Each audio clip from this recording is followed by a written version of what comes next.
Hello my dear, welcome to a online solution. तो आज है संडे और संडे को करेंगे धमाका वाला टेस्ट। यहाँ पर मिसलेनियस 4 नंबर टेस्ट होगा। इससे पहले मैं आपको लगातार पिछला 3 संडे में कंटिन्यू 1 2 3 टेस्ट ले चुका हूँ और यहाँ पे इस सीरीज में आपको इस वीडियो में आपको 50 क्वेश्चन मिलेंगे, जिसमें से कम 10 से 15 आपको साइंस के सवाल मिलेंगे, ठीक है। 10 से 15 सोशल के सवाल मिलेंगे, 10 के आसपास मैथ के सवाल मिलेंगे और 5-6 या 5 हिंदी 5 इंग्लिश इस तरह से मिलेंगे। टोटल मिला करके 50 क्वेश्चन यहाँ पे है। तो वीडियो को शुरू से आकर देखना है। और हाँ, एकदम अगर आप तैयारी करें ना तो एकदम बहुत फास्ट है और बहुत जल्दी एकदम ईमानदारी से इस वीडियो को देखो अगर आप तैयारी कर रहे हो तो, ठीक है। बिकॉज मैं आपके लिए इतना मेहनत कर रहा हूँ यार, तो आपको भी बनता है कि मेहनत करो। आप खुद के लिए मेहनत करो, मेरे लिए नहीं। आपको खुद के लिए मेहनत करना है, आप अपने माँ और बाप के लिए मेहनत करना ताकि उसका नाम रोशन हो, ठीक है। तो आइए स्टार्ट करते हैं। वीडियो को स्किप नहीं करना, एकदम शुरू से लेकर आखिर तक देखना और लास्ट में मुझे कमेंट करके बताना कि 50 में से आपका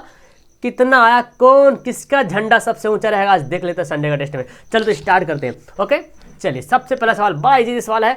प्रकाश संश्लेषण में ऊर्जा का रूपांतरित होता है। प्रकाश संश्लेषण जानते हैं, प्रकाश संश्लेषण जो पौधों में होता है तो उसमें जो ऊर्जा का रूपांतरण होता है वो किस रूप में होता है, और वो होता है रासायनिक रूप में। किसमें? रासायनिक रूप में होता है। इसका आंसर सी बिल्कुल राइट आंसर होगा। फटाफट आंसर देने की कोशिश करेंगे और लास्ट में मुझे कमेंट करके जरूर बताना क्या इसका आंसर होगा।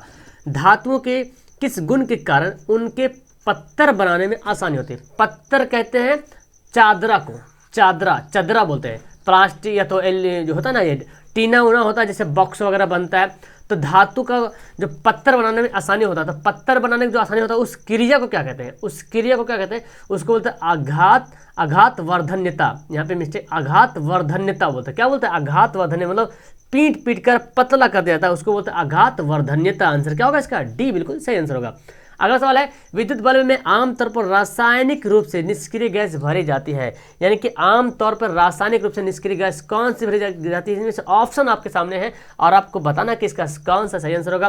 तो हाइड्रोजन गैस तो नहीं भरी जाएगी, ऑक्सीजन नहीं, तो नाइट्रोजन गैस यहाँ पे रासायनिक रूप से भरा जाता है निष्क्रिय गैस, ठीक है। हालांकि नाइट्रोजन गैस निष्क्रिय गैस है नहीं, लेकिन रासायनिक रूप से इसको फिल किया जाता है। अगर निष्क्रिय गैस रियल लिमिट जो होता है वो होता है आर्गन। क्या होता है? आर्गन। लेकिन इस ऑप्शन के हिसाब से तो नाइट्रोजन यहाँ पे होगा, ठीक है, क्योंकि कुछ नाइट्रोजन की मात्रा होता है। यहाँ पर रासायनिक रूप से बोला जा रहा तो आंसर फिर हमारा सी होगा। या तो फिर अगर इसका ऑप्शन गलत रहा तो फिर आर्गन होगा, मे भी, है ना। कहीं कहीं भी देता है नाइट्रोजन गैस ही भरा जाता है। तो अगर ऑप्शन में इस तरह रहे तो नाइट्रोजन टिक करना, अगर नाइट्रोजन भी रहे और आर्गन रहे तो आर्गन टिक लगाना। पहला प्राथमिकता जो आर्गन को देना, ठीक है, क्लियर है। ओके, नेक्स्ट सवाल। हरे पौधे में संरक्षित आंतरिक ऊर्जा किस रूप में होता है? हरे पौधे नहीं, पेड़ पौधे में जो होता है, जो उसमें आंतरिक जो ऊर्जा होता है, जो ऊर्जा एनर्जी संरक्षित होता है, वो किस रूप में होता है? वसा के रूप में, प्रोटीन के रूप में, जल के रूप में या मंड के रूप में? मंड। आंसर हमारा क्या होगा? ऑप्शन डी, मंड। और मंड को इंग्लिश में बोलते हैं स्टार्च। जानते हैं ना, स्टार्च बोलते हैं इसको। क्या बोलते हैं? स्टार्च। स्टार्च के रूप में जो है उपस्थित होता है पौधे में संरक्षित ऊर्जा। आंतरिक ऊर्जा जो है पौधे में संरक्षित होता है। अगला सवाल है, किसी जीव की जीनी संरचना क्या कहते हैं? किसी जीव की जीनी संरचना क्या कहलाती है? फेनोटाइप, जीनोटाइप, जेनेटिक्स, युग्म में। तो किसी जीव की जीनी संरचना क्या कहलाती है? वो कहलाती है जीनोटाइप। क्या कहलाती है? जीनोटाइप। इसका बिल्कुल सही आंसर हो जाएगा। किसी जीव की जीनी संरचना क्या कहलाती है? जीनोटाइप। अगला सवाल है, भारत में वित्तीय वर्ष कहा जाता है? वाह, यहाँ पे सोशल का सवाल फिर से आ गया आपके पास। नेक्स्ट, भारत में वित्तीय वर्ष कहा जाता है किस ईयर को? ये जो टाइमिंग दिया, पीरियड जो दिया भाई, किस ईयर में वित्तीय वर्ष कहा जाता है? 1 जनवरी से 31 दिसंबर। ये तो हम लोग मनाते हैं ना 1 जनवरी वाला, ये नहीं चलेगा। 1 जुलाई से 30 जुलाई जून, 1 अप्रैल से 31 मार्च, 1 सितंबर से। यहाँ आंसर होगा 1 अप्रैल से 31 मार्च का जो डिफरेंस, जो बीच की जो दूरी है, जो ईयर है, जो वर्ष है, उसको बोलते हैं वित्तीय वर्ष। और ये इस्तेमाल करते हैं वित्तीय रूप में, मतलब वित्तीय समझ रहे हैं ना, बैंकिंग क्षेत्र में, जो भी वित्तीय क्षेत्र में उसका इस्तेमाल किया जाता है 1 अप्रैल से 31 वर्ष। तो याद रखेंगे, भारत में 1 अप्रैल से 31 वर्ष को वित्तीय वर्ष कहा था। बहुत इंपॉर्टेंट सवाल है। नेक्स्ट सवाल है, भारत में नीति आयोग की स्थापना कब की गई? बहुत ही फैंटास्टिक, बहुत ही मजेदार सवाल है कि भारत में नीति आयोग की स्थापना कब हुई? 1 जनवरी 1951, 15 मार्च 1951, 1 जनवरी 1915, 15 मार्च 2015। तो 1915 नहीं, भारत में नीति आयोग की स्थापना कब हुई? 1 जनवरी 2015 को, 1 जनवरी 2015 को नीति आयोग की स्थापना हुई थी और 15 मार्च 2051 को योजना आयोग की स्थापना हुई। किसकी स्थापना? योजना आयोग की स्थापना हुई थी और इसी का नाम बदल करके नीति आयोग रख दिया गया है 1 जनवरी 2015 को, ठीक है ना। यानी कि 15 मार्च 1951 को योजना आयोग की स्थापना हुई थी और इसका नाम चेंज करके, है ना, 1 जनवरी 2015 में नीति आयोग नाम रख दिया गया है। क्लियर है? अगला सवाल है, आधुनिक युग की प्रगति का श्रेय है। आधुनिक युग में जो हो रहा है, आधुनिक जमाना जो अभी की जमाना जो देख रहे, प्रगति तरक्की का श्रेय किसको दीजिएगा आप? लेन देन को, मुद्रा को, साख का या वस्तु विनिमय का? यार अभी तो वस्तु नहीं चलेगा, अभी तो चलेगा मुद्रा, एकदम पैसा, है ना, बोलते ना मेरा ही सिक्का चलेगा, एकदम पैसा, मुद्रा ही जो है वो तरक्की की रास्ता में है। नेक्स्ट है, वस्तु विनिमय प्रणाली की कठिनाई क्या हो सकती है? वस्तु विनिमय प्रणाली की मुख्य कठिनाइयाँ क्या है? आवश्यकताओं के दोहरे संयोग का भाग, मूल्य अपन की कठिनाई, यहाँ पे कुछ और होगा, आंकड़ा इकट्ठा करने की कठिनाई, तो आंकड़ा यहाँ पे ना होगा, ये तो गलती यहाँ पे आंकड़ा इकट्ठा करने की कठिनाई नहीं। देखो ऑप्शन इनमें से जो होगा ना ये, तो चलो सवाल यहाँ पे चेंज नहीं होगा, ऑप्शन में चेंज कर दिया, ऑप्शन गलत था, ठीक है। आवश्यकताओं के दोहरे संयोग का भाग, मूल्य मापन की कठिनाई, दोनों। तो वस्तु विनिमय के अगर काम करेंगे, वस्तु लेन देन करेंगे यार, तो पता है आप पैसा जमा कैसे कर पाएंगे? ढेर सारा वस्तु जाएगा, पूरा घरे भर जाएगा, रहिएगा कि उसको दीजिएगा, वस्तु रखिएगा, है ना। दोहरे संयोग मतलब उसको संयोग करने में भी दिक्कत होगा, यानी कि दोनों कठिनाई। ऑप्शन हमारा क्या होगा? सी इसका राइट आंसर होगा। अगला सवाल है, स्वतंत्रता पार्टी के संस्थापक कौन थे? स्वतंत्रता पार्टी के संस्थापक कौन थे? वल्लभ भाई पटेल, अच्छा पटेल होगा, पटेल लिखा गया, वल्लभ भाई पटेल, के कामराज, सी राजगोपालाचारी, गोपाल कृष्ण गोखले। तो स्वतंत्रता पार्टी के संस्थापक थे सी राजगोपालाचारी। कौन होगा? सी राजगोपालाचारी। ओके, तो याद हो गया, आंसर हमारा क्या होगा? सी होगा। अगला सवाल देखिए जी, त्रिकोणमिति की उत्पत्ति किस प्रकार के त्रिभुज से? वाह, यहाँ पे फिर आपका यहाँ पे मैथ का सवाल आ गया कि त्रिकोणमिति जो बनाते हैं हम लोग की उत्पत्ति किस प्रकार के त्रिभुज से हुई। तो त्रिकोणमिति में आप देखते हैं ना कैसा त्रिभुज बनाते हैं? समकोण त्रिभुज बनाते हैं, है ना जी, बिल्कुल समकोण, बिना समकोण त्रिभुज को त्रिकोणमिति बनता है, उसी से तो बनता ही है, उसी से हम लंब निकालते हैं, कर्ण निकालते हैं, आधार निकालते हैं, आंसर हमारा क्या होगा? समकोण त्रिभुज।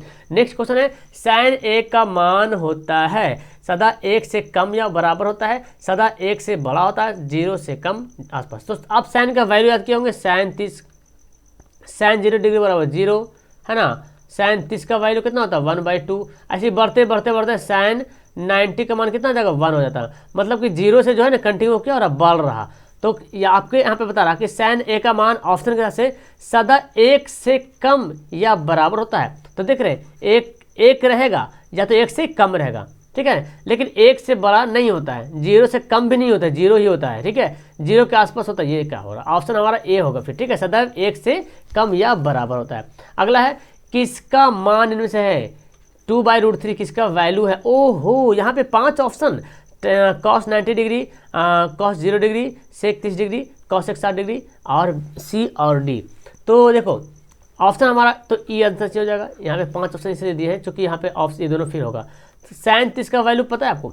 सॉरी sec 30 का, तो cos 30 का वैल्यू होता है √3/2, तो sec उसका उल्टा होता है, cos 30 का √3/2, cos sec का उल्टा, तो 2/√3 मिल रहा। यहाँ पे वही हाल है, sin 30 का वैल्यू भी वही होता है √3/2, तो sin cosec का उल्टा होता है ना। तो sin 60 का वैल्यू होता है √3/2, तो sin cosec का उल्टा होता है, तो cosec का हो जाएगा क्या? 2/√3, क्या हो जाएगा? 2/√3 हो जाएगा। यानी कि ये दोनों वैल्यू है, इसका आंसर हमारा क्या होगा? ई होगा। मैं डी लिख दिया, आंसर ई होगा ना, ई सही होगा। क्लियर है? ई बोलते ना, ई यही सही है, ई। अगला सवाल है कि त्रिभुज का क्षेत्रफल दिया हुआ है, बिंदु दिया हुआ, क्षेत्रफल बताइए, क्षेत्रफल क्या होगा? बड़ा इजी सवाल। देखो इसको तो चाहो तो लॉन्ग बन सकता, चाहो तो इजी। फार्मूला अगर आपको याद है, देखो मैं आपको फार्मूला लिख के मैं ट्रिक बताता हूँ। 1/2 1 2 3 प्लस, पता है आपको 2 3 1 और 3 क्यों हो रहा 3 1 2। अब देखो ये x1 कितना है? -4 है, x2 कितना है? 0, x3 कितना है? 0, तो x2 हमारा 0 हो गया, और 0 जब हो गया तो 0 से कोई चीज़ से गुना कीजिए तो क्या हो जाएगा? पूरा गोल, है ना। चलो x3 कितना है? 0 लीजिए, और 0 को कोई चीज़ से गुना कीजिए तो क्या हो जाएगा? 0, ये दोनों खत्म। तो ऐसे ही ऑप्शन देखिएगा तो ये इससे खत्म। अब हम आपको ऑप्शन क्या होगा हमारा? ये बनेगा, है ना। तो 1/2, x1 कितना है जी? x1 है -4, x2 कितना है जी, x2 है 3, x3 0, वाह। तो 1/2 कितना हो गया, माइनस चढ़ती है 12, अब 12 काटेंगे 2 से, 2 छक 12, क्या होगा आंसर हमारा, सी होगा। माइनस में नहीं आता है क्योंकि क्षेत्रफल माइनस में होता नहीं, प्लस में होता है। अगला सवाल है, कोई बिंदु 4 0 किसी तल में हो तो वह बिंदु किस अक्ष पर होगा। एकदम ध्यान से इसका आंसर देना कि कोई बिंदु 4 0 पे हो ऐसे, तो 4 x से 4 y 0, यानी कि कहीं पे यहाँ पे होगा, ठीक है 4 0। तो बोलता है वो किस अक्ष पे होगा, तो मुझे पता है बहुत सारे बंदे तो मार देंगे प्रथम पाद, तो प्रथम पाद नहीं दे रहा, यानी कि चतुर्थांश नहीं दे रहा, वो बोल रहा किस अक्ष पे होगा। तो किस अक्ष पे है बोलो तो, ये x अक्ष पे है ना, कितना अक्ष पे है, x अक्ष पे होगा, बिल्कुल हमारा आंसर क्या होगा, सी इसका राइट आंसर होगा। मेरी परीक्षा की तिथि आ गई, ये क्या है, ओ हिंदी ग्रामर, ओहो ध्यान से, मेरी परीक्षा की तिथि आ गई। स्त्रीलिंग इनमें से कौन है, इनमें से स्त्रीलिंग आपको बताना है, तो तिथि परीक्षा दोनों स्त्रीलिंग दोनों पुल्लिंग, ओहो, तो इसका आंसर क्या होगा, दोनों स्त्रीलिंग है, क्या होगा, दोनों जो यहाँ पे देख रहे हैं वो दोनों क्या है, स्त्रीलिंग है जी, बिल्कुल याद रखेंगे। क्यों, देखो परीक्षा के पहले मेरी लगा हुआ है, तो मेरी परीक्षा होता है, मेरा परीक्षा नहीं होता है, रियलिटी यही मेरी परीक्षा होता है, ठीक है। और तिथि तो की तिथि, का तिथि नहीं, एग्जाम की तिथि, एग्जाम का तिथि नहीं बोलते, इसलिए दोनों क्या स्त्रीलिंग है, आंसर हमारा डी बिल्कुल सही होगा। अगला सवाल है, कवि का स्त्रीलिंग बताइए। ओहो, ये बहुत ही बड़ा सवाल आया हुआ और लिखने में बहुत मिस्टेक होते हैं। किसी अगर बोलिए कवित्री लिखिए जी, तो कवित्री ऐसे लिख देगा, लीजिए ऐसे लिख देगा कवित्री, लगता है घर से आया, नहीं, कवि का स्त्रीलिंग होता है कव इत्री, क्या होता है, कव इत्री ऐसे, ठीक है। तो हमारा आंसर क्या होगा, ए होगा। अगला सवाल है, सर्वनाम के कितने भेद है, जानते हैं सर्वनाम के कितने भेद है, बिल्कुल जानते हैं, सर्वनाम के 6 भेद है, कितने भेद है, 6 भेद है सर्वनाम के, है ना। तो आपका ये होमवर्क रहेगा लास्ट में, सर्वनाम का 6 भेद कौन कौन है मुझे कमेंट करेंगे लास्ट में, ठीक है, अपना नंबर बताएंगे और सर्वनाम के कितने भेद है, 6 भेद का नाम बताएंगे, ठीक है। अगला सवाल है कि रोहन पटना जाने वाला है, में काल कौन सा है, बड़ा सतर्क है, बहुत ही दिमाग लाकर इसका आंसर देना है, क्योंकि नहीं देंगे तो फिर गड़बड़ हो जाएगा। रोहन पटना जाने वाला है में कौन सा काल होगा, काल पूछ रहा तो काल रहेगा ही, यही तीनों में से आंसर होने वाला। अब बहुत सारे बंदे बोलेंगे ओहो लास्ट में है सर बोले थे, हैं रहेगा तो वर्तमान होगा, था रहेगा तो भूत होगा, गा गे गी रहेगा तो भविष्य होगा। लेकिन अगर कोई बंदा वर्तमान मारेंगे तो उसका आंसर गलत हो जाए। क्यों, सवाल पढ़ो, सेंस देखो, रोहन पटना जाने वाला है मतलब कि पटना गया नहीं, अभी पटना जाता है वो नहीं, पटना जाने वाला मतलब पटना जाएगा, है ना, सेंस तो ही दे रहा, पटना जाने वाला है मतलब पटना जाएगा। तो ये किस में सेंस दे रहा, भविष्य में सेंस दे रहा है, इसलिए आंसर क्या होगा, भविष्यकाल।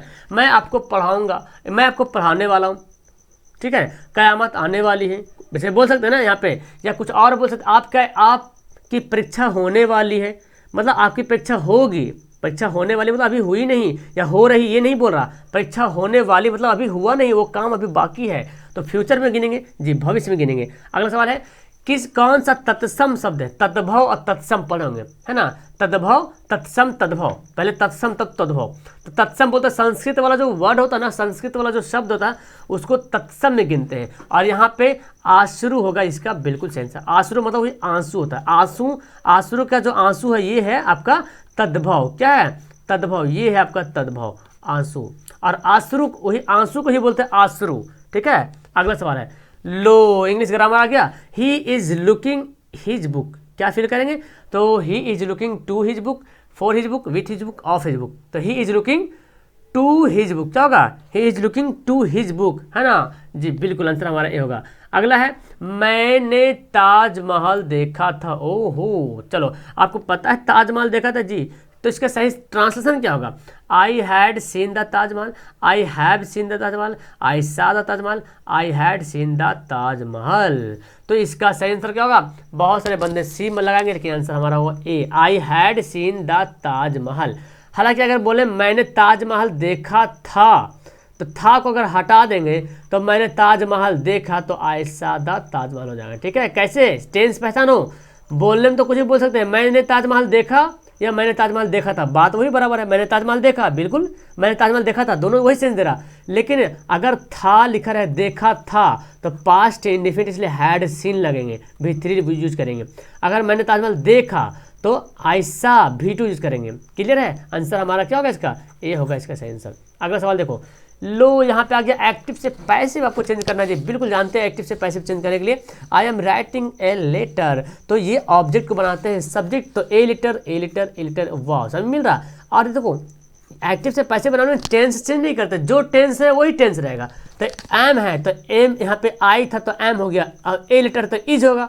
अब लो यार यहाँ पे क्या चक्कर काट रहा है, यहाँ पे तो हैड हो गया, ये गया काम से, ये भी दोनों गया काम से, लेकिन इज यहाँ पे भी, इज यहाँ पे भी, ओहो। अब यहाँ पे देखना राइटिंग, तो आप सब रिटन मार देंगे, लेकिन नहीं, जब भी रहा रही रहे I am writing a letter, तो यहाँ पे राइटिंग की जहाँ पे मतलब जो कंटिन्यूस रहेगा तो उसमें बीइंग भी लगाना है। क्या लगाना है? Being. A letter is being written by me, मेरे द्वारा एक लेटर लिखा गया, अच्छा लिखा जा रहा है। इसका हिंदी समझ आ रहा है ना? जैसे देखो मैं एक खत लिख रहा हूँ या मैं एक पत्र लिख रहा हूँ, इसका हिंदी क्या होगा? मेरे द्वारा एक पत्र लिखा जा रहा है, जो कि बोलने में बहुत ही मज़ा आ रहा, आपको पढ़ाया जा रहा है, आपको नॉलेज दिया जा रहा है। सब ये पैसिव हम लोग यूज करते हैं, बड़ा मज़ा आता है बोलने में, इंग्लिश बनाने में मज़ा आता है ना। चलो करेक्ट द स्पेलिंग, ओहो स्पेलिंग कौन सा सही है वो बताना। और मैं आपको बताया था कि सिस्टम से मैं पढ़ा रहा हूँ यहाँ पे, तो यहाँ पे देख रहे हैं अंडरलाइनिंग हुआ है, तो खैर यहाँ पे मैं उतना नहीं बताऊँगा। स्पेलिंग क्या होता है? ऑलरेडी, ए एल होता है, ठीक है, ALREADY, ऑलरेडी यहाँ पे बिल्कुल सही आंसर होगा। ऑलरेडी पहले से ही बोलते हैं ना, मैंने ऑलरेडी फ़ी पे कर दिया, मतलब पहले से फ़ी जो है जमा कर दिया। अगला सवाल है, लीजिए फिर से ट्रांसलेशन आ गया, तुम्हें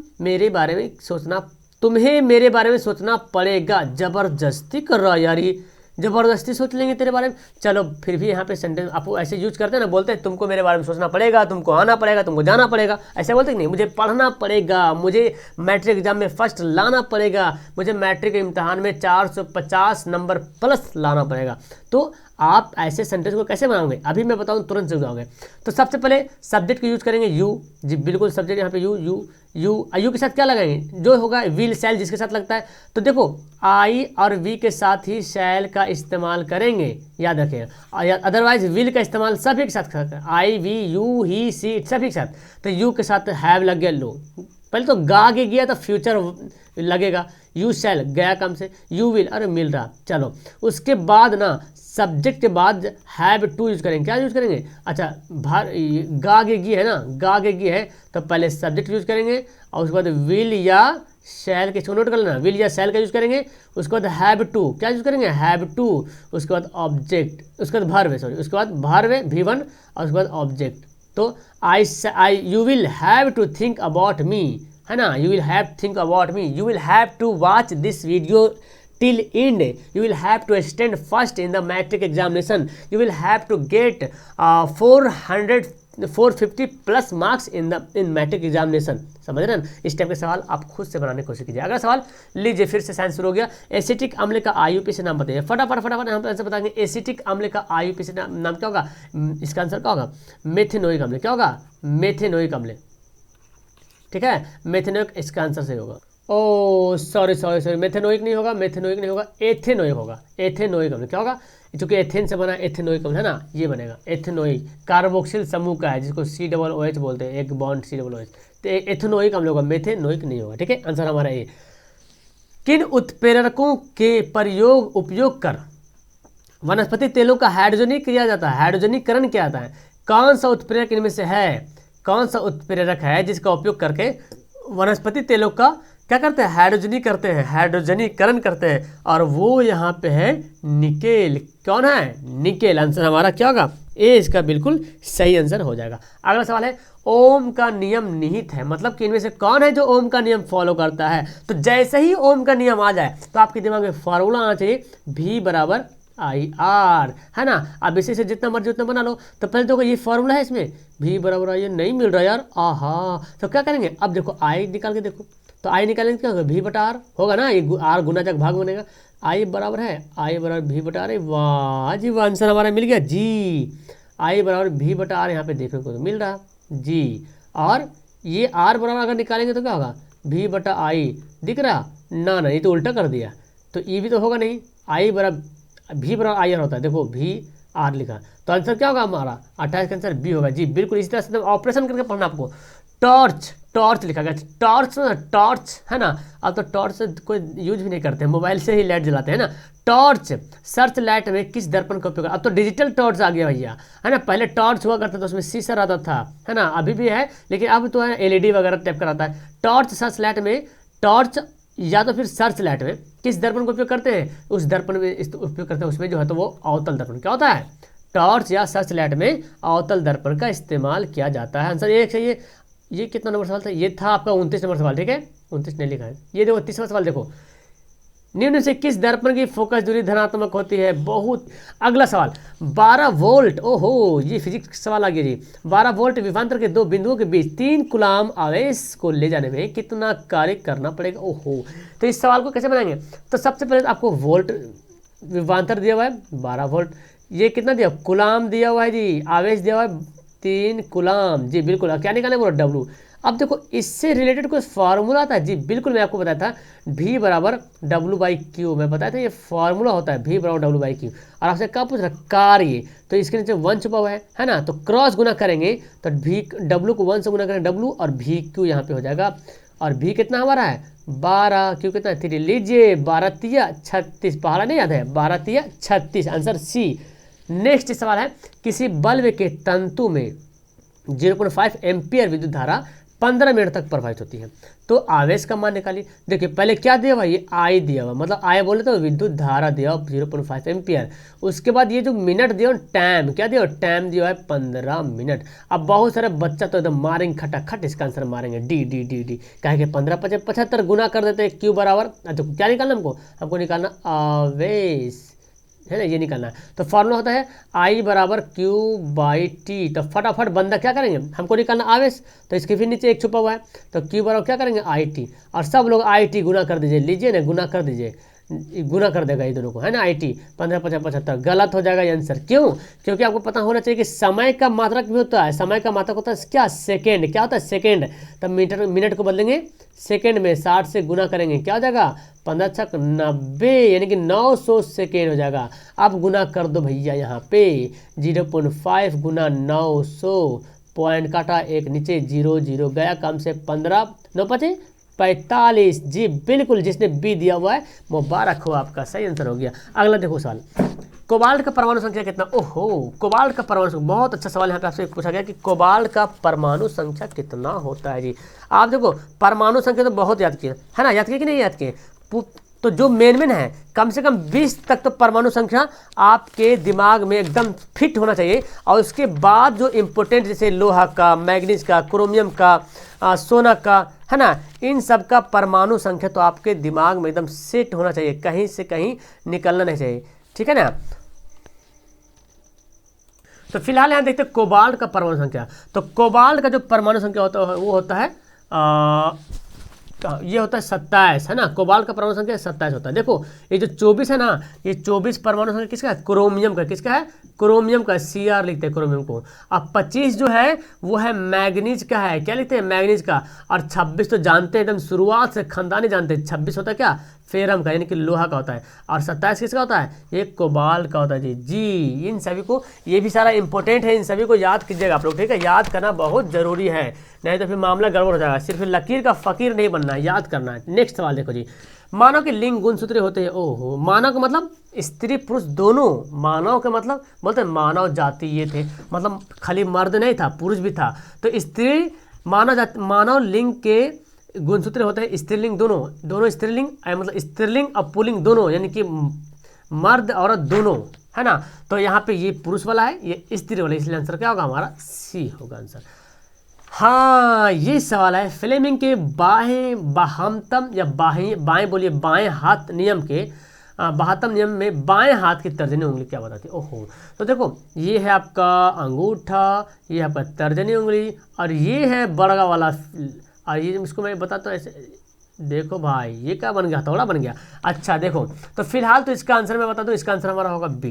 कैसे भी होगा, देखो इसको याद कर लो, अंगूठा फ्लेमिंग हाथ के बाएं, देखो बायां हाथ है ना, ये बायां हाथ है, ठीक है, तो बाएं हाथ का जो अंगूठा होगा ना वो बल, विद्युत बल दिखाएगा, ठीक है, बल प्रदर्शित करेगा। तर्जनी जो है वो चुंबकीय क्षेत्र दिखाएगा, ठीक है। और ये जो है मध्य फिंगर बोलते हैं, वो विद्युत धारा है ना, क्या विद्युत धारा, धारा की दिशा बताएगा, और क्षेत्र की दिशा बताएगा, और ये बल की दिशा, ठीक है ना, बल की दिशा, और इस क्षेत्र की दिशा, और ये धारा की दिशा। तो याद कर लीजिएगा, ठीक है। तर्जनी बोल रहा, तो तर्जनी कौन है, यही तो है, अंगूठा के बगल में तर्जनी होता है, यानी कि विद्युतीय चुंबकीय क्षेत्र की दिशा, ठीक है। तो याद रखेंगे, ये बल के अंगूठा वाला है, ये धारा जो है मध्य फिंगर। अब इस सवाल में मिस्टेक मत करना, भारत में कहाँ महिलाओं के लिए आरक्षण की व्यवस्था है ना, भारत में महिलाओं का आरक्षण दिया गया कहाँ, किस एरिया में, यानी कि इस ऑप्शन के हिसाब से तो होगा पंचायती राज व्यवस्था में। कहाँ, पंचायती राज व्यवस्था में भारत में महिलाओं के लिए आरक्षण की व्यवस्था की गई है। अगला सवाल है जी, सूचना के अधिकार आंदोलन की शुरुआत कहाँ हुई थी। बहुत बार में सवाल, मतलब एकदम गर्दा छोड़ा दिया आप लोग सवाल पढ़ के। सूचना के अधिकार, अब भी कोई गलती नहीं करेगा, 2005 में सूचना का अधिकार लागू हुआ था राजस्थान में। आंसर हमारा होगा आंसर ए, क्या होगा, ए सबसे पहले। सूचना के अधिकार आंदोलन की शुरुआत भी हुई हुआ और लागू भी हुई हुआ था। सूचना के अधिकार आरटीआई याद करते हैं ना, सूचना का अधिकार अधिनियम लागू हुआ था और शुरुआत हुआ था कहाँ, राजस्थान में। अगला सवाल है, भारतीय रिजर्व बैंक की स्थापना को, लीजिए यार कितना ही सवाल। भारतीय रिजर्व बैंक में बताया बहुत बार, आरबीआई, इसकी स्थापना 1 अप्रैल 1935 को हुई थी। अच्छा, इसीलिए 1 अप्रैल से 31 मार्च, देखो याद रखो जी, 1 अप्रैल 1900, ये बात आप याद रखें, देखिए 1 अप्रैल 1935 को स्थापना हुई थी। भारत में वित्तीय वर्ष कब मनाया जाता है, 1 अप्रैल से 31 मार्च। तो आप मिस्टेक मत करना, अगर भारतीय रिजर्व बैंक की स्थापना दिवस अगर याद है 1 अप्रैल से 31 मार्च, 1 अप्रैल 1935 को स्थापना हुई थी, तो 1 अप्रैल तो याद रहेगा। अब 1 अप्रैल से 365 दिन जोड़ना, तो अगला उसके पिछला महीना कौन आएगा, 31 मार्च, घूम के तो वही आएगा ना। तो 1 अप्रैल से 31 मार्च, इसीलिए लगता ले गया होगा मेरे ख्याल से। चलो अगला सवाल देखो, वैश्वीकरण के मुख्य कितने अंग हैं।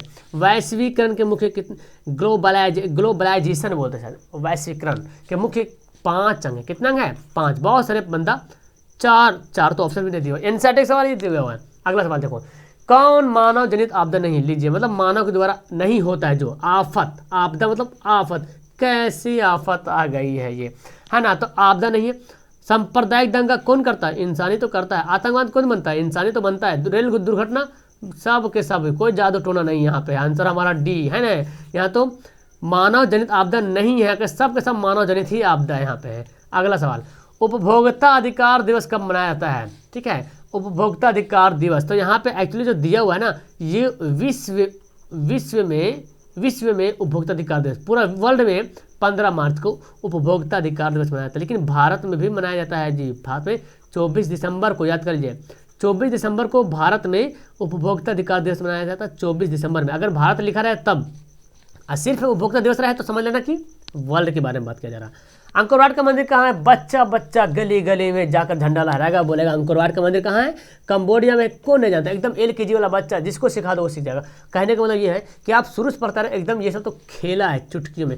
लोकसभा में निर्वाचन हेतु कुल सीटों की संख्या, वाह बड़ा फैंटास्टिक सवाल है यहाँ पे। लोकसभा में निर्वाचन हेतु, यहाँ पे आपको बहुत सारे स्टूडेंट क्या करेंगे, 545 आंसर मार लेंगे, इसलिए ये आंसर गलत, ये गलत, 545 आंसर नहीं होगा। सवाल क्या बोला, लोकसभा में निर्वाचन हेतु चुनाव कितने सीट पर होता है, ये बोला चुनाव कितने सीट पर होता है। चुनाव होता है 543 सीट पर चुनाव होता है, ठीक है, समझा रहा ना, 543 सीट पर चुनाव होता है। और 2 जो है एंग्लो इंडियन होता है, आपको पता ना, 2 जो है एंग्लो इंडियन का, एंग्लो इंडियन मतलब उसका जो दोनों सदस्यता मिला हुआ है, भारत इंग्लैंड का दोनों का, तो एंग्लो इंडियन होता है। लेकिन चुनाव 243 पर होता है, ठीक है। अब कुल सीट बोले कि लोकसभा में कुल कितने सीट है, कुल कितने सीट है तो 545 करेंगे, लेकिन निर्वाचन हेतु तो 543।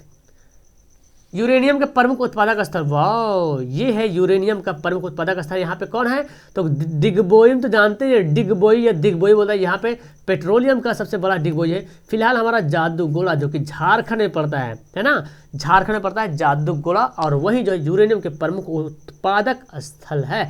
मेरे ख्याल से 44 सवाल हो गया, ओहो अच्छा फिर मैथ सवाल आ गया। चलो ठीक, देख लेते हैं, 5 सवाल होगा।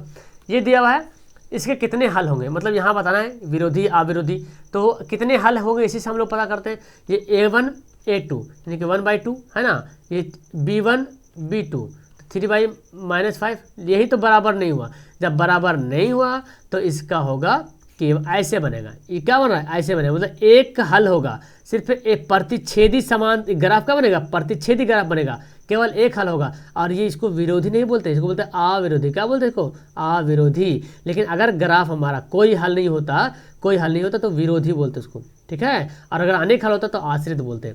अगला सवाल, प्रथम 5 विषम संख्याओं का योग एवं सम संख्याओं योग का अंतर। ओहो, सवाल बड़ा मजेदार का है कि प्रथम 5 विषम संख्याओं का योग एवं सम संख्याओं का योग का अंतर। मैं एक बात बता दूं आपको, सवाल किताब में तो पूरा लैपटॉप में पूरा किताब का सवाल छपा हुआ, पूरा गाइड टाइप होया हुआ है, लेकिन मैं लकीर का फकीर आप लोग को बनाना नहीं चाहता। आपको मैं चाहता हूँ कि कुछ सीख लो, है ना। ऐसे नहीं कि आप तो अच्छा ये सवाल तो पढ़े हैं यार, फटाफट लगा दो। नहीं, मेरे पास ऐसा मिलेगा, बहुत कम मिलेगा, लेकिन ज़्यादा सवाल आपको घुमा हुआ रहेगा, ठीक है, ताकि आपका भी तो माइंड यूज हो ना। माइंड क्यों भगवान ने आपके दिमाग क्यों दिया, यूज करने के लिए।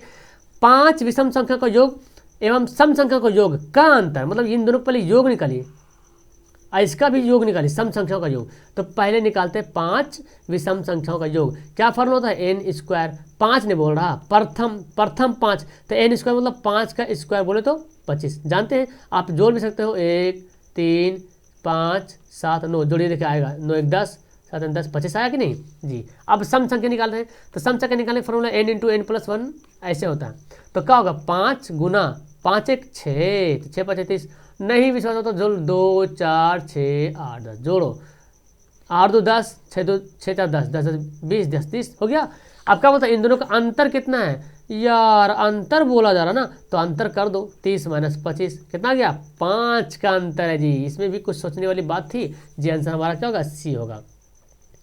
अगला सवाल है, यदि, ओहो ये तो पहली बार सवाल देख रहे क्या, ऐसा जी, बिकॉज किताब में दिया हुआ है, मैं खुद यहाँ पे इसको एडिट किया हूँ।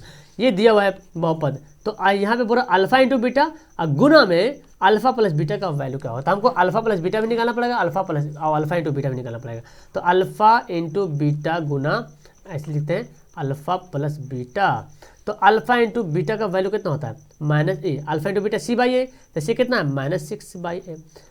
अल्फा प्लस बीटा का होता है -b/a, और पहले से माइनस है, -b/a और पहले से माइनस है, तो माइनस माइनस प्लस a का 1 1, तो 6 दूना -12 मिलता है जी। हाँ जी, हाँ सरदार, आंसर हमारा क्या होगा, डी होगा। अगला सवाल लीजिए, कौन आप परी में नहीं है, मतलब कि परी में आपको खोजना पड़ेगा। अरे वाह, तो मुझे उम्मीद है और मुझे डर भी लग रहा, कहीं आप लोग एक को न मत मार देना टिक, क्योंकि दिखेगा बंदा को 46 ने 64 दिखेगा तो मार देगा, क्योंकि वो क्या बोलूँ, निकट दृष्टि या दोष दृष्टि, क्या बोलूँ इसको। तो ये आंसर तो होगा नहीं, ये तो कभी होगा नहीं, ये तो कभी होगा नहीं, तो हमारा आंसर क्या होगा, ये कैसे होगा देख लो।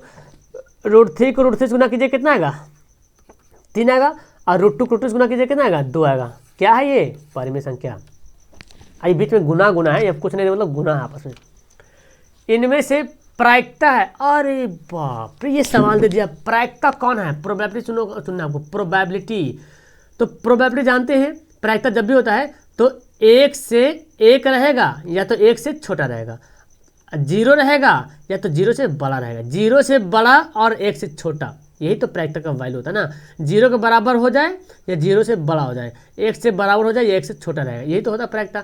तो अब देखते हैं परसेंट कैसे निकालते हैं। जब भी परसेंट दिया रहा ना, तो परसेंट के बदले बटा में कर दो 100, परसेंट के बदले बटा में 100 काट दो, कितना आया, 2 तो 1 से बड़ा हो गया काम से।